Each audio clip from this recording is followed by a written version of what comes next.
Hi అండి, welcome to our channel. ఎలా ఉన్నారు అందరూ? మీరంతా బాగుండాలని నేను మనస్ఫూర్తిగా కోరుకుంటానండి. నిన్న పొంగల్ చేశానన్నమాట. ఆ పొంగల్ చేసేటప్పుడు అలా పొంగిపోయింటేనే నిన్న మన ఛానల్లో వీడియో కూడా పెట్టాను కదా, అలా పొంగిపోయేటప్పుడు కొన్ని టిప్స్ ఫాలో అవ్వాలి అని చెప్పేసి. అలా కొన్నిసార్లు ఆ టిప్స్ ఫాలో అయ్యాక కూడా ఇలా అవుతుంది అన్నమాట, ఇలా పొంగిపోతుంది. సో దాన్ని స్టవ్ ఎలా క్లీన్ చేసుకోవాలో నేను చూపిస్తాను. సింపుల్గా ఇది ఒకటి ఉంటే చాలు, ఈజీగా క్లీన్ చేసుకోవచ్చు. అసలు ఆ ఒకటి ఏంటి అది అంటే ఇంట్లో దొరికేదే అండి.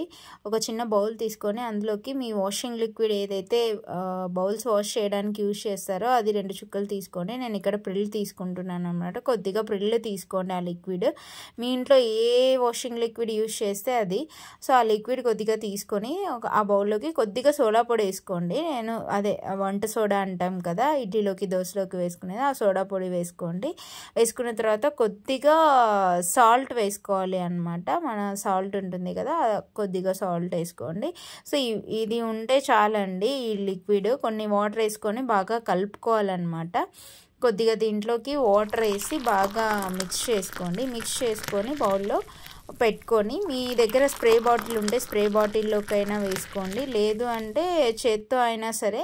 ఇప్పుడు మన స్టవ్ మీద అంతా చల్లుకోవాలన్నమాట. ఈ లిక్విడ్ అన్నిటికీ యూస్ అవుతుందండి. కిచెన్ కౌంటర్ టాప్ తుడుచుకోవడానికి, టైల్స్ వెనకాల తుడుచుకోవడానికి అన్నిటికీ యూస్ అవుతుంది. ఇలా స్ప్రింకిల్ చేసుకోండి. సో మీ దగ్గర స్ప్రే బాటిల్ ఉంటే స్ప్రింక్స్ చేసుకున్నా కూడా బాగుంటుంది అనమాట. లేదు అంటే ఇలా చేత్తో అంతా చల్లుకొని వాటంతటిని కొద్దిసేపు వదిలేయాలన్నమాట. ఒక 10 to 15 minutes అలా వదిలేయండి. తర్వాత ఈజీగా క్లీన్ చేసుకోవచ్చు. సో నేను వదిలేసాను. ఇప్పుడు చూడండి, ఇక్కడ మా ఆయన ఇంకా పొంగల్ అయింది అనమాట. ఆ పొంగల్ పెట్టమని కూర్చున్నాడు. పొంగల్ పెట్టేస్తాను. మా ఆయన పొంగల్ తినే టైంకి అది తర్వాత వాష్ చేసుకోవచ్చు అనమాట. ఇక్కడ పొంగల్ తర్వాత చట్నీ చేశాను, శనగపప్పుల చట్నీ. సో ఆ పొంగలిలోకి చట్నీ అయినా బాగుంటుంది, సాంబార్ అయినా బాగుంటుంది అనమాట. పొంగల్ చట్నీ మేము ఎక్కువ తింటాము సాంబార్ కంటే కూడా. సో పొంగల్ చట్నీ చాలా బాగుంటుంది అనమాట. సో ఇంకా మా పండుగడు చూడండి ఏం చేస్తూ ఉన్నాడో. వాళ్ళ నాన్న అయితే తింటూ ఉన్నాడు. ఇప్పుడు ఈ పండుగడు కూర్చొని దీంట్లో అలా తిరుగుతూ ఉన్నాడనమాట. నేను వీడియో తీస్తాను, పండు ఇలా చూడు అంటే చూడట్లేదు, తల కిందకి ఉంచుకుంటున్నాడు వాడు. చూడండి ఎలా ఇది ఉంటుంది కదా మామూలుగా విడిచిన బట్టలు వేసుకునే బాస్కెట్లో, ఇలా కూర్చున్నాడు వాడు. చూడరా వీడియో తీస్తాను అంటే కూడా చూడట్లేదు, పిలుస్తుంటే కూడా.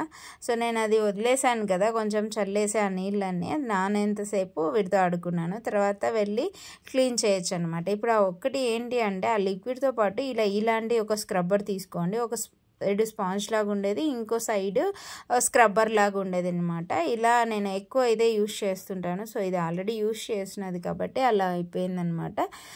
సో ఇలా అంతా బాగా రబ్ చేయాలన్నమాట, బాగా నీట్గా. దీని మీద ఇది గ్లాస్ టాప్ స్టవ్ కాబట్టి స్టీల్ పీచు యూజ్ చేయొద్దు.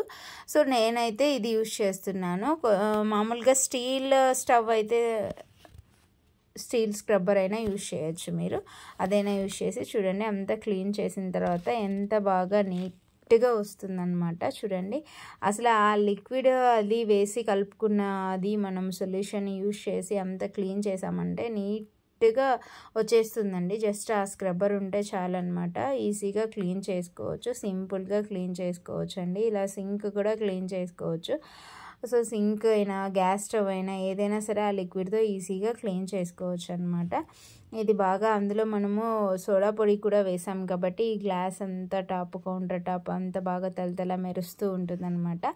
ఈ స్టవ్లో కూడా స్టీల్ స్టవ్ అయితేనే బెటర్ అండి. నేనైతే ఇక్కడ గ్లాస్ తీసుకున్నాను. ఇదే అండి, ఈ వీడియో మీకు నచ్చినట్లయితే లైక్ చేయండి, షేర్ చేయండి. మన ఛానల్ని ఫస్ట్ టైం చూస్తుంటే సబ్స్క్రైబ్ చేసుకోండి. Thanks for watching. బాయ్.